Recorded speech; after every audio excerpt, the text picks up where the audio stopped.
ನಿರ್ಣಾಯಕ ಎದುರಾಳಿ ಪಾಕಿಸ್ತಾನದ ವಿರುದ್ಧ ಮತ್ತೊಮ್ಮೆ ಭಾರತ ತನ್ನ ಪ್ರಾಬಲ್ಯವನ್ನ ಮೆರೆದಿದೆ.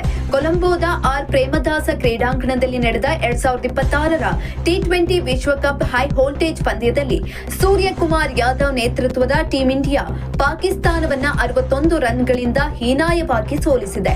ಈ ಗೆಲುವಿನೊಂದಿಗೆ ಭಾರತ ಸೂಪರ್ 80 ಹಂತಕ್ಕೆ ಲಗ್ಗೆ ಇಡುವುದು ಬಹುತೇಕ ಖಚಿತವಾಗಿದೆ.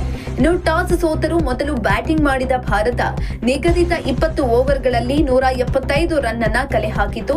ಇದು ಟಿ20 ವಿಶ್ವಕಪ್ ಇತಿಹಾಸದಲ್ಲೇ ಪಾಕಿಸ್ತಾನದ ವಿರುದ್ಧ ಭಾರತದ ಗರಿಷ್ಠ ಸ್ಕೋರ್ ಆಗಿದೆ. ಇನ್ನು ಆರಂಭಿಕ ಆಘಾತದ ನಡುವೆಯೂ ಕ್ರೀಸ್ಗೆ ಬಂದ ಇಶಾನ್ ಕಿಶನ್ ಪಾಕ್ ಬೌಲರ್ಗಳ ಬೆವರಿಳಿಸಿದ್ರು. ಕೇವಲ 40 ಎಸೆತಗಳಲ್ಲಿ 77 ರನ್ ಸಿಡಿಸಿದ ಇಶಾನ್ ಮೈದಾನದ ಮೂಲೆ ಮೂಲೆಗೂ ಚೆಂಡನ್ನ ಅಟ್ಟಿದ್ದರು.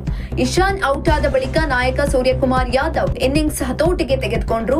ತಿಲಕ್ ವರ್ಮಾ ಅವರೊಂದಿಗೆ ಜೊತೆಯಾಟ ಆಡಿದ ಸೂರ್ಯ 29 ಎಸೆತಗಳಲ್ಲಿ 32 ರನ್ ಗಳಿಸಿ ತಂಡದ ಮೊತ್ತವನ್ನ 170ರ ಗಡಿ ದಾಟಿಸುವಲ್ಲಿ ಪ್ರಮುಖ ಪಾತ್ರವನ್ನ ವಹಿಸಿದ್ರು. ಇನ್ನು 126 ಗುರಿ ಬೆನ್ನತ್ತಿದ್ದ ಪಾಕಿಸ್ತಾನಕ್ಕೆ ಭಾರತೀಯ ಬೌಲರ್ಗಳು ಆರಂಭದಲ್ಲೇ ಆಘಾತ ನೀಡಿದ್ರು.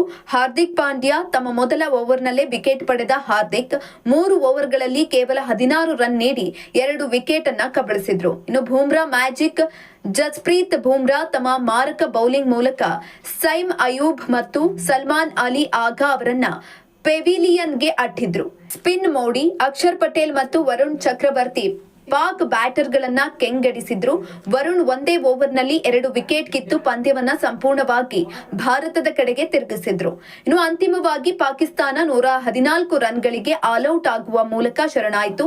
ಈ ಗೆಲುವಿನೊಂದಿಗೆ ಆತ್ಮವಿಶ್ವಾಸ ಹಂಚಿಕೊಂಡಿರುವ ಭಾರತ ತನ್ನ ಮುಂದಿನ ಪಂದ್ಯವನ್ನ ಫೆಬ್ರವರಿ 18ರಂದು ನೆದರ್ಲ್ಯಾಂಡ್ಸ್ ವಿರುದ್ಧ ನರೇಂದ್ರ ಮೋದಿ ಸ್ಟೇಡಿಯಂನಲ್ಲಿ ಆಡಲಿದೆ. ಇಂತಹ ಇನ್ನಷ್ಟು ವಿಡಿಯೋಗಳಿಗಾಗಿ ಲೈಕ್ ಮಾಡಿ, ಫಾಲೋ ಮಾಡಿ, ಶೇರ್ ಮಾಡಿ.